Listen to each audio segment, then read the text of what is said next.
नमस्कार। आप देख रहे हैं मनी नाइन और मैं हूं आपके साथ विशाल शर्मा। देखिए, सोने की कीमतों में हाल फिलहाल में काफी तेजी आई है। इस साल की बात की जाए तो सोना जो है 40 से अधिक बार जो है ऑल टाइम हाई पर पहुंच चुका है। भले ही आज जो है हल्की जो है ऊपरी स्तरों से जो बिकवाली देखने को मिल रही है, सोने और चांदी दोनों की मैं बात कर रहा हूं, लेकिन एमसीएक्स पर जो इसकी कीमत है अभी भी जो है रिकॉर्ड स्तर के आसपास है। अब बड़ा सवाल ये होता है कि इस रिकॉर्ड बढ़ोतरी के पीछे क्या क्या वजह हैं, क्या क्या कारण हैं। इस बारे में कई तरह के देखिए कयास भी लगाए जा रहे हैं। कोई कह रहा है कि जिस तरह से जो दुनिया भर के जो सेंट्रल बैंक्स हैं उनके द्वारा जो जमकर खरीदारी की जा रही है वो एक बड़ी वजह है, इस वजह से सोना चल रहा है। किसी का तर्क है कि दुनिया के कई देशों में जो चल रही है अशांति, यानी जिस तरह से जो ट्रेड को टेंशन को लेकर है या कई जगह वॉर की जो स्थिति है वो बनती हुई दिख रही है, उस वजह से जो है सोने की कीमतों में जो है चमक जो है वो बढ़ती हुई नजर आ रही है। एक थ्योरी ये भी आ रहा है कि अमेरिका जो है अपने भारी भरकम कर्ज को चुकाने के लिए ना कोई बड़ी चाल चल रहा है। तो इसी मुद्दों को अब बहुत ही आसान भाषा में डिकोड करने की कोशिश करेंगे। पूरी चर्चा में शामिल होने के लिए हमारे साथ मौजूद हैं अनुज गुप्ता सर, जाने माने कमोडिटी के एक्सपर्ट हैं। अनुज सर, आपका मनी नाइन पर बहुत स्वागत है। Hello sir, how are you? कैसे हैं जी। सर? सर, सबसे पहले आपसे ना एक ओपनिंग रिमार्क लेना चाहेंगे सर कि क्या हो रहा है सर कमोडिटीज में। सर क्या हो रहा है ये तो हम सब जानते ही हैं क्या हो रहा है जी। सर। गोल्ड सिल्वर अपने नए हाईज बना रहे हैं। और जैसा हमने साल के स्टार्टिंग में प्रेडिक्ट किया था कि भाई गोल्ड सिल्वर इस साल अच्छा रिटर्न दिखा सकते हैं, तो वैसे ही रिटर्न यहाँ देखने को मिला है। आज अगर आप देखेंगे तो आज गोल्ड सिल्वर ने अपने नए दोबारा से हाई टेस्ट किए हैं। अभी तक आप देखेंगे तो गोल्ड का भाव करीबन 67% बढ़ चुका है 2015-25 में अभी तक, हम्म। केवल 10 महीनों में। और सिल्वर ने करीबन 85% के आसपास के रिटर्न्स दिए हैं। फाइनली हमने देखा है कि गोल्ड का भाव करीबन 1,27,000 ऑलमोस्ट इंटरनेशनल डोमेस्टिक मार्केट में आता हुआ दिखाई दिया है। और इंटरनेशनल मार्केट में करीबन $4160 के आसपास के रेट आते हुए दिखाई दिए हैं। वहीं सिल्वर भी करीबन $53.5 आता हुआ दिखाई दिया है। करीबन 14 साल के कंसोलिडेशन के बाद जो इसका हाई था $49 का, वो यहाँ पर ब्रेक करता हुआ दिखाई दिया है। और अगर हम बात करें डोमेस्टिक मार्केट की, एमसीएक्स के अंदर, तो करीबन करीबन आप देखें कि करीबन 1,60,000 तक के लेवल हमने चांदी में बनते हुए देखे हैं। और कहीं ना कहीं हम देख रहे हैं कि फेस्टिवल सीजन की डिमांड हो या जियो पॉलिटिकल टेंशन हो, सभी की वजह से गोल्ड सिल्वर के भावों को सपोर्ट मिला है। जी। जी जी। सर, तो अब अगला प्रश्न आपसे ये होगा कि कहाँ तक जाता हुआ दिख रहा है सोना सर इस दिवाली से अगली दिवाली तक की अगर मैं बात करूं, क्योंकि सर अब देखिए कुछ ही दिनों में जो है दिवाली की शुरुआत हो जाएगी। धनतेरस भी आने वाला है सर। तो इस धनतेरस या दिवाली से सर अगली जो है धनतेरस दिवाली तक कहाँ तक जाता हुआ दिख रहा है सोना और चांदी दोनों का टारगेट बताइए। देखिए गोल्ड सिल्वर की देखिए टारगेट देखना बहुत इजी है, बट कहीं ना कहीं जो टाइम है इसको वो करना थोड़ा मुश्किल है, क्योंकि जिस तरीके का स्पीड है, देखिए करीबन 67% बढ़ना 10 महीने में, और करीबन 85% बढ़ना 10 महीने में, ये एक बहुत बड़ी मोमेंटम है गोल्ड सिल्वर के अंदर। तो मुझे लगता है कि आगे भी ऐसी वॉलिटिलिटी बनी रहेगी। बट हाँ, हम अभी जो टारगेट कर रहे हैं, करीबन 60 से लेकर 70 डॉलर के बीच हम चांदी को टारगेट कर रहे हैं, जो कि डोमेस्टिक मार्केट में करीबन 1,80,000 से लेकर 2 लाख के बीच के लेवल हो सकते हैं। वहीं अगर हम गोल्ड की बात करें तो गोल्ड हमें लगता है कि 4200 से लेकर 4500 डॉलर, जो कि करीबन 1,40,000 से लेकर 1,50,000 के बीच के हो सकते हैं। तो ये लेवल्स हैं जो कि हम अभी टारगेट कर रहे हैं। इसके बाद अगर टारगेट हिट होंगे तो फिर हम टारगेट को रिवाइज करेंगे। टाइम की अगर हम बात करें तो मुझे लगता है कि आने वाले 6 महीने से लेकर 12 महीने के बीच ही आपको टारगेट्स देखने को मिल सकते हैं। जी। अनु सर, ये सवाल मैंने इसलिए पूछा टारगेट को लेकर क्योंकि तमाम जो ग्लोबल ब्रोकरेज हाउस की जो रिपोर्ट्स है वो भी आ रही हैं। जैसे जेफरीज ने कहा है कि सोने के लिए $6,600 प्रति ऑन्स का लॉन्ग टर्म टारगेट सेट किया है। कई तो ये भी कह रहे हैं सर कि $5,000 के आसपास भी जाता हुआ दिखेगा। तो क्या सर ये टारगेट जो दिया जा रहा है सर, ये क्या बहुत जल्द आते हुए दिखेंगे। देखिए जो अभी सिनेरियो चल रहा है, देखिए यहाँ पर दो तीन चीज़ें बहुत स्पीड से हुई हैं। एक तो यूएस की गवर्नमेंट शटडाउन हुई है, साथ में यूएस ने चाइना के ऊपर टैरिफ लगाया है। तो देखिए ऐसे जो इवेंट्स हैं ये गोल्ड को सपोर्ट प्रोवाइड करते हैं। तो देख रहे हैं, अगर आप 4 नवंबर 2024 की से देखें, जब से ट्रम्प साहब ने इलेक्शन जीता है, तब से कोई ना कोई नए नए इवेंट्स रोज आपको देखने को मिल रहे हैं। चाहे वो ट्रेड वॉर को लेकर हो, चाहे वो जियो पॉलिटिकल कंसर्न्स को लेकर हो, चाहे वो रशिया यूक्रेन वॉर को लेकर हो, गाजा इसराइल ईरान के वॉर को लेकर हो, चाहे ऑपरेशन सिंदूर को लेकर हो। हमने देखा है इस पूरे एक साल में, अगर हम देखें तो ऑलमोस्ट एक साल पूरा होने को आएगा, तो हमने हर महीने कोई ना कोई बड़ा इवेंट होते हुए देखा है। और अब देख रहे हैं कि यूएस गवर्नमेंट शटडाउन हो गई है, यूएस जो वहाँ की सुप्रीम कोर्ट है उसने बोला है कि ट्रम्प साहब के जितने भी टैरिफ हैं वो इलीगल हैं। देखिए बहुत सारी पॉलिटिकल अनपॉलिटिकल चीज़ें जो हैं वो यहाँ पर होती हुई दिखाई दी हैं। प्लस चाइना के ऊपर टैरिफ लगाना, चाइना का रिटेलिएट करना, ये सब चीज़ें हैं जो अनसर्टेनिटी क्रिएट करती हैं। और ऐसे में हम देखते हैं कि जो सेफ हेवन डिमांड है वो गोल्ड सिल्वर में आती हुई दिखाई दे रही है। तो मुझे लगता है कि ये जो टारगेट्स दे रहे हैं these are all based on the event. अगर ये इवेंट ऐसे ही चलते रहे तो ये कोई बड़ी बात नहीं कि ये टारगेट हिट होते हुए भी दिखाई दें। जी। सर एक खबर ये भी आ रही है कि पिछले लगातार 2 महीने से आरबीआई जो है कोई सोना नहीं खरीद रहा है सर। और उसके उलट अगर देखा जाए तो अमेरिका को देखिए, जो जितने भी टॉप इकोनॉमीज हैं वो भर भर कर सोना खरीद रहे हैं, केंद्रीय बैंक जो है वो खरीद रहे हैं सोना। सर इस कहानी के पीछे की जो तह तक जाने की मैं कोशिश कर रहा हूँ, आप कैसे देख रहे हैं? इसके पीछे क्या कोई चाल छुपा है क्या? देखिए यहाँ पे अगर आप देखेंगे तो कहीं ना कहीं अगर हम एक हिस्टोरिकली जाएं तो अभी तक जो यूएस ने अपना फेडरल रिजर्व में गोल्ड रखा था उसको करीबन $42 से इवेल्युएट किया हुआ था। तो ओके। हो सकता है कि करीबन उसके बाद हम मानते हैं कि 8 या 9 हजार के आसपास टन का गोल्ड है, जिसको वो अभी केवल $42 से इवेल्युएट कर रहा है। अगर वो पूरे गोल्ड को रीवैल्यूएट करता है करीबन $4200 के आसपास से, या जो करंट रेट चल रहा है उसके हिसाब से, तो करीबन $1 ट्रिलियन का जो डेट है वो उसका कम होता हुआ दिखाई देगा। तो कहीं ना कहीं हम देख रहे हैं कि जो सेंट्रल बैंक्स हैं वो गोल्ड इसलिए बाय कर रहे हैं क्योंकि उनको ये लगता है कि गोल्ड का प्राइस बढ़ेगा।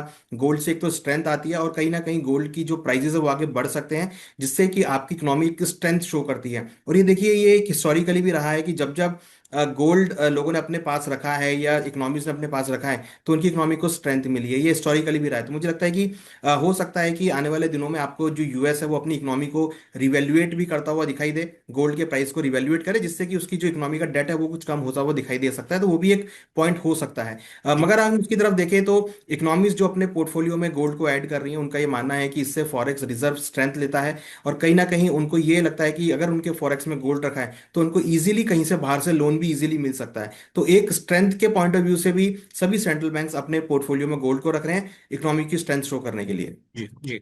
अब सर कुछ डेटा है वो भी मैं अपने व्यूअर्स को दे दूं। देखिए आरबीआई के पास अभी जो है 880 टन सोना है, जो कहा जा रहा है कि अब तक का सबसे ज्यादा कलेक्शन है। ये भारत के जो कुल फॉरेक्स रिजर्व है उसका 12.5% के आसपास है।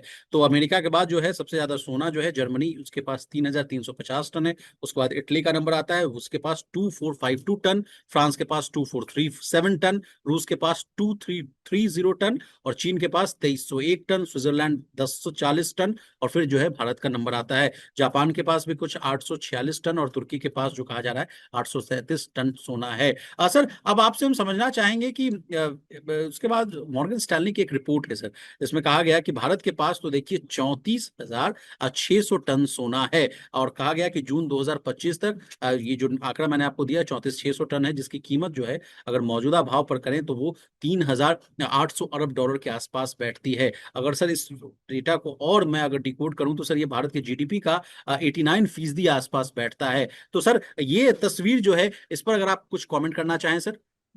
देखिए आपने बिल्कुल ठीक कहा कि देखिए अभी तक जैसा मैंने हमने डिस्कस किया कि यूएस ने अभी तक अपना गोल्ड एक्चुअल रिवैल्यूएट नहीं किया है। ओके। अगर गोल्ड यूएस अपना गोल्ड रिवैल्यूएट करता है और अगर इंडिया भी अपना ये 34,000 टन जो कि अनऑफिशियली है, जो कि मंदिरों में जी है, लॉकर्स में है, या फीमेल्स के पास में, अगर उसको वो इवेल्युएट करें और उसको अगर इकोनॉमी का पार्ट बना दे तो यू कैन इमेजिन कि हमारी इकोनॉमी सबसे ऊपर आती हुई दिखाई देगी।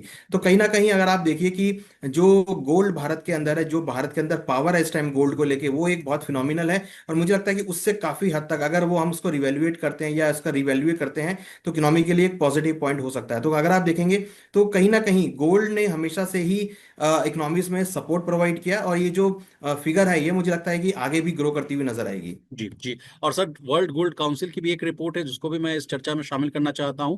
वो कह रहे हैं कि जून 2025 तक जो है भारत दुनिया की कुल गोल्ड डिमांड का जो है 26% हिस्सा जो है ये रखता है। इसके बाद ये कहा जा रहा है कि ये चीन जो है 28% के बाद दूसरा सबसे बड़ा आंकड़ा है। सर तो जिस तरह से जो कीमतें भी बढ़ रही हैं सर, अब लाख, 1.25 लाख, 1.5 लाख के पास जाता हुआ दिख रहा है सोना सर। तो इस तरह की जो डिमांड आ रही है वो क्या इकोनॉमी के लिए बेहतर है या नहीं, ये भी हम इस सवाल का भी जवाब हम आपसे लेना चाहेंगे। देखिए इकोनॉमी के लिए बेहतर है। आपको मैं एक आंकड़ा बताना चाहूंगा कि जो लेकिन gold what about sir import duty और उस तरह से जो बाहर पड़ता है। देखिए कहीं ना कहीं आप देखिए कि गोल्ड के अंदर अगर आप ईटीएफ की डिमांड देखेंगे तो वो भी ऑलमोस्ट इंक्रीज हुई है। करीबन 83,000 करोड़ के आसपास का एयूएम गोल्ड ईटीएफ के अंदर इंक्रीज हो गया, जो कि आप अगर आज से 5 या 6 साल पहले देखेंगे तो केवल 5,000 करोड़ के आसपास का था। तो बहुत अच्छी स्पीड हमने ईटीएफ के अंदर आती हुई देखी है। नो डाउट देखिए, इंपोर्ट साइड में अगर हम बात करें तो क्रूड के बाद गोल्ड सबसे ज्यादा इंपोर्ट ड्यूटी यहाँ पर देख लगती है। तो वो एक कंसर्न है, मगर कहीं ना कहीं जो गोल्ड की प्राइस इंक्रीज होती है उससे काफी हद तक इकोनॉमी को सपोर्ट भी मिलता है। बट हाँ, हम ये देख रहे हैं कि अभी रिसेंटली सरकार ने गोल्ड के ऊपर इंपोर्ट ड्यूटी भी कम करी है। जो पहले 15% थी वो करीबन 6% के आसपास रह गई है। जी। तो उससे कहीं ना कहीं जो इकोनॉमी है उसको बेनिफिट होता हुआ दिखाई दिया। मगर कहीं ना कहीं डेफिनेटली ये एक बहुत बड़ा पॉइंट है कि जितना हम गोल्ड इंपोर्ट करेंगे उतना यहाँ पर ड्यूटी भी भरनी पड़ेगी।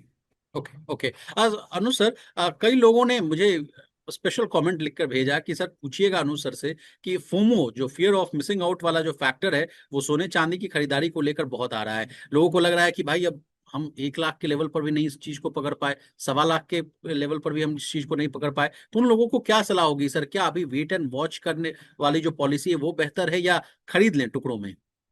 देखिए, ये हमेशा से फोमो रहेगा, क्योंकि गोल्ड क्या है कि हर किसी की पसंद की वस्तु है। चाहे वो जेंजी हो या मिलेनियंस हो, चाहे जो भी हो, सभी गोल्ड को पहनना पसंद करते हैं, गोल्ड को इन्वेस्टमेंट करना मतलब पसंद करते हैं। और ये हमेशा मिसिंग आउट रहेगा कि मैं गोल्ड की रैली में पार्टिसिपेट नहीं कर पाया, क्योंकि गोल्ड का जो एक इंटरेस्ट है वो बहुत ओकेजनली है, बहुत एक इमोशनली है। तो लोग हमेशा गोल्ड को रखना चाहते हैं, लोग में गोल्ड में इन्वेस्टमेंट करना चाहते हैं। वो हम देख रहे हैं डेटा वाइज की बहुत इंपॉर्टेंट स्ट्रॉन्ग डेटा नंबर हमने यहाँ पे गोल्ड में आते हुए देखे हैं। तो मुझे लगता है कि गोल्ड के अंदर हमको उससे फेयर आउट से बचना चाहिए, और हम एक प्रोसेस बना के चलें कि हम हर महीने या कुछ कुछ क्वांटिटी हर साल ऐड करेंगे। आप एक टारगेट बना के चल सकते हैं कि भाई मेरे को 10 ग्राम या 20 ग्राम हर साल गोल्ड बाय करना है। तो देखिए, गोल्ड अगर आप हर साल बाय करते हैं तो एक तो आपको यहाँ पर दो बेनिफिट होंगे। एक तो जी जो भी इन्फ्लेशन का उतार चढ़ाव होगा उसमें आप पार्टिसिपेट करेंगे, क्योंकि गोल्ड इन्फ्लेशन को हेज करता है। अगर आपने हर साल 10 या 20 ग्राम गोल्ड करना अपने पोर्टफोलियो में ऐड करना चालू किया तो कहीं ना कहीं आप इन्फ्लेशन को बीट कर सकते हैं। दूसरा मेन पॉइंट कि अगर कोई भी वर्ल्ड के अंदर अनसर्टेनिटी होगी, क्योंकि देखिए ये अनसर्टेनिटी रहने वाली है, क्योंकि ट्रम्प साहब अभी 4 साल और हैं, तो अनसर्टेनिटी पूरी बनी रहेगी। तो ऐसी अनसर्टेनिटी में अगर आपने गोल्ड अपने पोर्टफोलियो में रखा है तो अगर कोई भी अनसर्टेनिटी होगा तो उसका बेनिफिट आपको देखने को मिलेगा। तीसरा पॉइंट कि अगर इक्विटी मार्केट नहीं रन करेगा कोई भी अनसर्टेनिटी की वजह से, तो आपको गोल्ड का जो रिटर्न है वो वहां पर आपको जो है पूरा करता हुआ दिखाई देगा। तो मुझे लगता है कि उससे भी काफी हद तक आपका पोर्टफोलियो सेव होगा। तो इस पॉइंट ऑफ व्यू से आपको गोल्ड के अंदर इन्वेस्टमेंट करना चाहिए। बेशक आप अपने पोर्टफोलियो का 10 से 15% इन्वेस्टमेंट करें, बट आप कुछ कुछ क्वांटिटी जरूर गोल्ड की आप अपने पोर्टफोलियो में ऐड करते हुए चलें। Okay okay. अनु सर, अब जिस तरह से सोने की जो कीमतें जो आसमान छू रही है सर, सोशल मीडिया पर कई तरह के मीम्स भी जो हैं वो वायरल हो रहे हैं। सर, आरपीजी इंटरप्राइजेस के चेयरपर्सन है हर्ष गोयनका साहब, उनका एक ट्वीट जो है वो वायरल हो रहा है, उसको भी मैं कोशिश कर रहा हूँ कि स्टोरी में ऐड करूँ। उन्होंने बड़ा अच्छा एक डेटा दिया है सर कि 1990 में 1 केजी जो गोल्ड था, उस पे मारुति 800 कार आ जाती थी, लेकिन 2000 में उसी से 1 किलो सोने से स्टीम, और उसके बाद 2005 में इनोवा, 2010 में फॉर्च्यूनर, 2019 में BMW। बीएमडब्ल्यू, और 2025 में लैंड रोवर आ जाएगा। तो सर, जिस तरह से इसका जो कंपैरिजन किया गया है सर, ये बड़ा रोचक डेटा है। आपका कोई एक अगर कोई वैल्यू एडिशन हो तो वो भी आप इसमें दे दीजिए, और ये बताइए सर कि ये जो डेटा है वो क्या कह रहा है? देखिए, डेटा ये कह रहा है कि अगर आपने गोल्ड आगे भी होल्ड किया तो शायद आपको आने वाले दिनों में आपको रॉयल्स रॉयस भी गोल्ड के भावों में आती हुई दिखाई दे। और यहाँ तक इसमें ये भी है कि अगर आपने आगे भी गोल्ड होल्ड किया तो आपको शायद प्राइवेट जेट भी यहाँ पे आता हुआ दिखाई दे। तो जी ये देखिए, ये एक डेटा बेस्ड एनालिसिस है कि किस तरीके से गोल्ड के प्राइस मूव कर रहे हैं।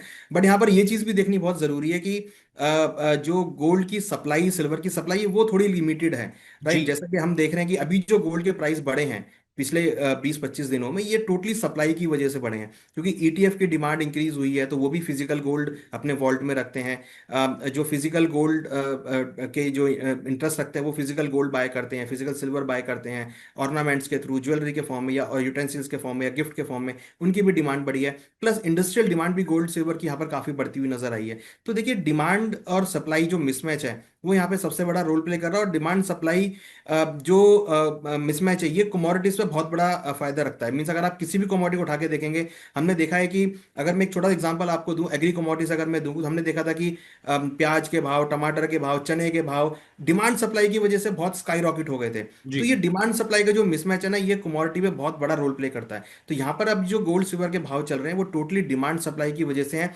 जिस दिन सप्लाई आपकी ठीक हो गई, जिस दिन आपकी सप्लाईज आनी चालू हो गई मार्केट में, उसके बाद फिर हम गोल्ड के अंदर करेक्शन भी आता हुआ देखेंगे। तो ये एक माइंड में रखने वाली बात है कि अगर हम गोल्ड सिल्वर बाय कर रहे हैं तो हमको ये भी रखना है कि अगर मार्केट में सप्लाईज आ गई माइनिंग ज्यादा होनी चालू हो गई, तो हो सकता है कि फिर आपको गोल्ड सिल्वर के भाव ठहरते हुए भी नजर आए। तो इसलिए जी थोड़ा सा कॉशियस अप्रोच रखनी चाहिए। बट हाँ, ये जरूर है कि गोल्ड सिल्वर के भाव जिस तरीके से रन ले रहे हैं वो आगे भी कंटिन्यू होते हुए दिखाई देंगे। जी जी। अब सर सिल्वर का भी रुख करेंगे, क्योंकि आपने सप्लाई चेन्स वाली जो बात है वो आपने छेड़ दी है। सप्लाई को लेकर आपने बात कही है कि उतनी डिमांड जितनी है उतनी अभी सप्लाई है नहीं, उस बात पर भी चर्चा करेंगे। लेकिन इसी बीच सर आज एक सॉवरेन गोल्ड बॉन्ड को लेकर एक खबर आ रही है। मीडिया रिपोर्ट्स में कहा जा रहा है कि सरकार का जो गोल्ड बॉन्ड पर जो कर्ज है वो पहले 1 लाख या 1,10,000 करोड़ के आसपास हुआ करता था, वो अब बढ़कर सर 1,5 लाख करोड़ तक पहुंच गया है। अब जिस तरह से हमें पता है सर कि जो नए नए जो ट्रेंचेज हैं वो जो है आरबीआई नहीं ला रही है सॉवरेन गोल्ड बॉन्ड का लेकर। सर पूरी कहानी को आपके लेंस से समझना चाहेंगे। जैसे भारत सरकार पर अभी जो है सर सॉवरेन गोल्ड बॉन्ड योजना के तहत 1,5 लाख करोड़ का कर्ज है। वो रकम वो है जो सरकार को भविष्य में लोगों को चुकानी है जिन्होंने गोल्ड बॉन्ड खरीदे थे सर। तो ये क्या दाव उल्टा पड़ गया सर, ये हम समझना चाहेंगे आपसे। देखिए, बिल्कुल आप देखिए कि कहीं ना कहीं अब जो रिडम्पशंस होंगे वो हाईयर रेट पे रिडम होते हुए दिखाई देंगे। ऐसे रिडम्पशन में सरकार को जो 2.5% गारंटेड है वो भी देना है, और प्लस जो रिडीम अमाउंट होगा वो भी देना है। तो जो ये मुझे ध्यान है जब ये लॉन्च हुआ था करीबन 2600 रुपये के 2600 आसपास, रुपये के आसपास है। 2600 के आसपास लॉन्च हुआ था। और अब अगर आप देखेंगे तो ये करीबन आपकी ऑलमोस्ट एक मीन्स करीबन 11,200 या 11,300 के आसपास चली गई है। तो ये जो बीच का डिफरेंस है ये सरकार पे बर्डन है। और जैसे जैसे गोल्ड का भाव बढ़ेगा आगे, ये भी बर्डन जो है बढ़ता हुआ दिखाई देगा। तो डेफिनेटली मुझे लगता है कि कहीं ना कहीं सोवरेन गोल्ड बॉन्ड जो है वो सरकार जिस मंशा से लेकर आई थी, शायद वहां पर कुछ ना कुछ जो है थोड़ी सी कमी रह गई है, या यूं बोले कि गोल्ड का प्राइस उनकी एक्सपेक्टेशन से ज्यादा इंक्रीज हो गया है। जी उन्होंने जी। इतना एक्सपेक्ट नहीं किया था, तो उसकी वजह से उतना प्राइस इंक्रीज हो गया, जो कि किसी ने भी एक्सपेक्ट नहीं किया था कि गोल्ड का प्राइस इतना बढ़ जाएगा। तो सर कई उसकी यूजर्स तो वजह अनुप सर के अनुसार मैं कह रहा हूं कि कई यूजर्स तो ये कह रहे हैं कि जो अगर आप गोल्ड का अगर आप चार्ट देखेंगे तो वो हू बहू कुछ ना कुछ बिटकॉइन के चार्ट जैसा दिख रहा है। एक यूजर ने ट्वीट भी किया था सर कि देखिए 2017 के आसपास का अगर आप देखेंगे गोल्ड की अगर कीमतें, तो वो करीबन 1,000 या 1,200 के आसपास था। और 2017 के आसपास, और फिर यस। 19 से अगर आप 21, 22, 23 अगर आप देखेंगे तो ये 2,400 के ऊपर पार जाता हुआ दिख रहा है। अब तो फिलहाल वो 4,000 के आसपास है सर। देखिए, बिल्कुल आपने ठीक कहा कि गोल्ड का जो प्राइस मोमेंटम है बिल्कुल बिटकॉइंस की तरह है। हालांकि गोल्ड की मार्केट फिजिकल बैक्ड है, जबकि क्रिप्टो की मार्केट फिजिकल बैक्ड नहीं है।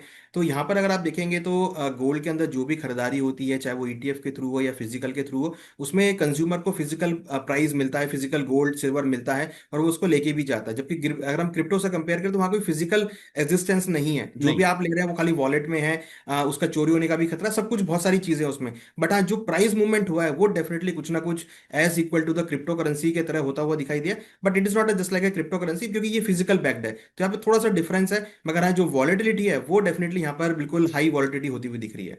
जी। तो जैसा कि मैं आपको बता दूं कि सरकार ने 2024-25 से ही नई जो है गोल्ड बॉन्ड सीरीज जो है वो जारी करना बंद कर दिया। आखिरी बार मुझे याद है सर बॉन्ड फरवरी 2024 में जारी हुआ था। उस समय जो है सोने की कीमत जो थी 6,263 रुपये प्रति ग्राम के आसपास हुआ करती थी। अब अनुज सर आपसे अब सिल्वर पर बात करना चाहेंगे सर। जिस तरह से सिल्वर को लेकर कहा जा रहा है पिछले कुछ महीने में इसकी भी जो कीमतें हैं उसमें बेतहाशा तेजी देखने को मिली, जबरदस्त बढ़ोतरी हुई है। पिछले 6 महीने में ही अगर सिल्वर की बात की जाए तो करीब 60% जो है 60% के आसपास जो है ये महंगा हो गया है। और सबसे बड़ी वजह मानी जा रही है कि सिल्वर ईटीएफ यानी म्यूचुअल फंड के जरिए जो चांदी में इन्वेस्ट किया जाता है उसकी मांग बहुत ज्यादा बढ़ चुकी है। लेकिन एक समस्या ये आ रही है सर कि सिल्वर ईटीएफ की कीमतें जो है असली चांदी के दाम से ज्यादा चल रही हैं। यानी जो फंड्स जो हैं सर चांदी में इन्वेस्ट करते हैं उनके शेयर की कीमत उस चांदी की असली कीमत से ज्यादा हो गई है। यानी जो पूरा मामला है सर ईटीएफ और आईएनएवी के बीच का जो अंतर है वहां फंसा हुआ है। आपसे समझना चाहेंगे सर, एक तो पहले सिल्वर पर आप अपना रिमार्क दीजिए, उसके बाद इस कहानी को आप समझाइएगा। देखिए, सिल्वर अगर आप देखेंगे तो सिल्वर में डेफिनेटली जो फिजिकल क्रंचीज हैं, वो सप्लाई के क्रंचीज है वो यहाँ पर देखने को मिल रहे हैं। क्योंकि सिल्वर में आप देखिए कि जो ईटीएफ की डिमांड है वो यहाँ पर बहुत बड़ी है, इंडस्ट्रियल डिमांड बहुत बड़ी है, प्लस ज्वेलरी की डिमांड और कॉइन्स वगैरह की डिमांड, दिवाली की डिमांड, धनतेरस की डिमांड वो यहाँ पर बहुत ज़्यादा देखने को मिली है। जिसकी वजह से सिल्वर के भावों में हमने एक बहुत बड़ी तेजी, ऑलमोस्ट 85% इस साल ये सिल्वर मूव कर चुका है। तो ठीक। कहीं ना कहीं जो सप्लाई डिस्ट्रप्शंस हैं वो सिल्वर में देखने को मिल रहे हैं। और कहीं ना कहीं ये भी हम देख रहे हैं कि सप्लाई डिस्टरप्शंस की वजह से फिजिकल मार्केट के अंदर जो सिल्वर का प्रीमियम है वो करीबन 25 से 30 हजार, मींस एमसीएक्स प्लस 25 हजार या एमसीएक्स प्लस 30 हजार, ये प्रीमियम हो गए, जो कि जनरली एमसीएक्स प्लस 3 से 4 हजार रहता था। तो ये जो 20-25 हजार रुपए एक्स्ट्रा बढ़ गए हैं, ये सप्लाई डेफिसिट की वजह से बढ़ते हुए दिखे हैं। जी जी। तो सर क्या कोई चिंता वाली बात है या नहीं, कि कुछ एग्जाम्पल के तौर पर अगर मैं, हमारे व्यूअर्स ने सवाल पूछा था कि जैसे मान लीजिए निप्पॉन सिल्वर ईटीएफ का जो बाजार का भाव था वो 156 रुपए के आसपास था, लेकिन उसकी जो असली कीमत थी यानी आईएनएवी जी जो थी वो 148.3 के आसपास थी, तो 5 साढ़े 5% का ज्यादा प्रीमियम था। फिर कुछ लोग यूजर कह रहे थे एचडीएफसी टाटा यूटीआई जैसे फंड्स में भी जो है 10% से अधिक का प्रीमियम देखा गया। तो क्या कोई चिंता की बात है, या जो इन्वेस्टर्स जो हैं जिन्होंने ईटीएफ में पैसा लगाया है वो कुछ सावधानी बरतें, उनको कुछ क्या आप सजेशन देना चाहेंगे सर? ये जो ईटीएफ के भाव होते हैं जनरली वो स्पॉट मार्केट के अकॉर्डिंग होते हैं कि आपका करंट रेट भाव क्या है उस दिन। तो जो ईटीएफ का भाव है वो बिल्कुल इक्विवेलेंट टू फिजिकल मार्केट चलता है। तो फिजिकल मार्केट में अगर आप देखेंगे तो आज सिल्वर का भाव करीबन 170 175 के आसपास चल रहा है, 1,75,000 170 है। तो उसके अकॉर्डिंग ही आपकी ईटीएफ के भाव आते हुए दिख रहे हैं। तो जो ईटीएफ के भाव यहाँ पे दिख रहे हैं वो इक्विवेलेंट टू फिजिकल मार्केट है। अगर फिजिकल मार्केट में सिल्वर का प्राइस प्रीमियम पे चलेगा तो आपके ईटीएफ के भाव भी प्रीमियम पे होंगे, क्योंकि जो भी आप ईटीएफ की यूनिट बाय करते हैं वो तुरंत एएमसी को फिजिकल मार्केट से उठा के उसको बैक करनी पड़ती हैं। तो एएमसी को जो फिजिकल में रेट मिलेगा उसी के अकॉर्डिंग उनकी एनएवी सेट होगी। हालांकि अगर आप देखेंगे तो जो पीछे की जो एनएवी हम देख रहे हैं हिस्टोरिकली वो बहुत एवरेज होती हुई दिखाई दी है, बट अभी पिछले कुछ दिनों में हमने बहुत शार्प रनअप्स गोल्ड सिल्वर के भावों में आते हुए देखे। हमने गैप अप ओपनिंग होती हुई देखी। आज भी हमने देखा गोल्ड का भाव सिल्वर का भाव करीबन 5,000 पॉइंट ऊपर खुलते हुए नजर आया। तो ये जो गैप है इसकी वजह से हम देख रहे हैं कि जो एक्चुअल एनएवी है और जो आपका रिसेंट एटीएफ का प्राइस है उसमें बहुत डिफरेंस आ गया है। अब सर जिस तरह से गोल्ड की टारगेट को लेकर हम लोगों ने आपसे चर्चा की, जिस तरह से कहा गया कि 4,000 से 5,000 या 6,500 के आसपास जाता हुआ दिखेगा डॉलर के टर्म्स में, तो क्या सर सिल्वर को लेकर भी कई रिपोर्ट्स आ रही हैं जो कहा जा रहा है कि $100 के आसपास जो है जाता हुआ दिखेगा, अभी 51 52 53 के आसपास है। सर इस पर आपका क्या राय है, क्या टारगेट आप देख रहे हैं सर, क्या आप 100 के लेवल को भी पार करता हुआ दिखेगा सिल्वर? देखिए बिल्कुल हमें लगता है कि अगर हमें लॉन्ग टर्म की बात करें तो सिल्वर में डेफिनेटली ट्रेंड पॉजिटिव है। अगर आप एआई के थ्रू भी हमने कोशिश करी थी जानने की क्या टारगेट हो सकते हैं, तो एआई के थ्रू भी हमने ये देखा कि अगर हम 2 3 साल की बात करें तो 2 3 साल में सिल्वर $100 को भी ब्रीच कर सकता है। तो ये बहुत बड़ा एक एनालिसिस एआई के थ्रू आता हुआ दिखाई दिया। बट हमें लगता है कि अगर हम 1 साल की बात करें तो 60 से लेकर $70 तक के लेवल आपको देखने को मिल सकते हैं। अब ये टारगेट 1 साल में आए या 1 महीने में आए वही कांट से, क्योंकि वॉलिडिटी बहुत हाई है। और हमें लगता है कि डोमेस्टिक मार्केट में भी हम एक्सपेक्ट कर रहे हैं कि 1,80,000 से लेकर 2 लाख के बीच के लेवल आपको देखने को मिल सकते हैं। तो जो मोमेंटम बना हुआ है उसके अकॉर्डिंग लगता है कि वॉलिडिटी आगे भी जारी रहेगी। बट हाँ ये थोड़ा सा लग रहा है कि ये जो प्रीमियम बढ़ा है ये शायद दिवाली के बाद सेटल आउट होता हुआ दिखाई दे। हालांकि एक्सचेंजेस ने आज जो फ्यूचर्स मार्केट पे उस पर मार्जिन इंक्रीज किए हैं। गोल्ड में करीबन 1% मार्जिन इंक्रीज किया है और सिल्वर में करीबन 1.5% का मार्जिन इंक्रीज किया है। तो ये मार्जिन इंक्रीज करने का मतलब है कि कहीं ना कहीं वॉलिडिटी जो है बहुत इंक्रीज हो गई है, उसको कर्व करने के लिए मार्जिन बढ़ाए गए हैं। तो हो सकता है उसकी वजह से थोड़ी सी प्रॉफिट बुकिंग आपको मार्केट में देखने को मिले। जी जी जी सर। अब जाते जाते सर आपका कोई अगर डिस्क्लेमर हो तो वो प्लीज दे दें। देखिए यहाँ पर मैं जो भी डिस्कस किया वो नॉलेज और अवेयरनेस के लिए। कोई भी ट्रेड लेने से पहले अपने फाइनेंशियल एडवाइजर से जरूर डिस्कस करें, स्टॉप लॉसेस का यूज करें, मार्केट की वॉलिडिटी को जरूर समझें। और जो भी हमने डिस्कस किया इसमें हमारी कोई पर्सनल पोजीशन नहीं है। सर एक लास्ट सवाल मुझे अभी याद आ रहा है कि अगर मान लीजिए जिस भी इन्वेस्टर्स को लग रहा हो कि अभी मान लीजिए मुझे मेरे पास पैसा है और अभी अगर पैसा लगाना है, तो इन दो एसेट क्लास में से किस में ज्यादा चांसेस है अप्रिशिएशन होने का, गोल्ड में या सिल्वर में? देखिए दोनों में ही चांसेस ज्यादा है, बट यहाँ पे थोड़ा प्रोपोर्शनेट हमको रखना पड़ेगा। आप 60% चांदी में लगाएं और फोर्टी ओके। परसेंट गोल्ड में लगाएं। और एक एसआईपी का फॉर्म में यूज करें। मीन्स एकदम से आप जाके सारा पैसा ना डालें, आप बहुत छोटी छोटी क्वांटिटी ऐड करना चालू करें, जिससे कि अगर प्राइस नीचे भी आएंगे तब भी आप निचले स्तरों पर उसमें खरीदारी कर सकें। और अपना एक व्यू लॉन्ग टर्म का बना के चले, शॉर्ट टर्म बिल्कुल ना सोचे। ओके। इन्वेस्टमेंट का पर्पस लेके चले तो आपको बहुत अच्छे रिटर्न्स मिलेंगे। अनुज गुप्ता सर, आपका बहुत शुक्रिया, आपने अपना कीमती समय निकाला, तमाम विषय को बहुत ही आसान भाषा में विस्तार से समझाने की कोशिश की। तो बहुत शुक्रिया सर आपका। तो इसी तरह देश दुनिया और बिजनेस जगत से जुड़ी तमाम ताजा तरीन खबरों के लिए बने रहिए हमारे साथ और देखते रहिए money. Thank you sir. Thank you.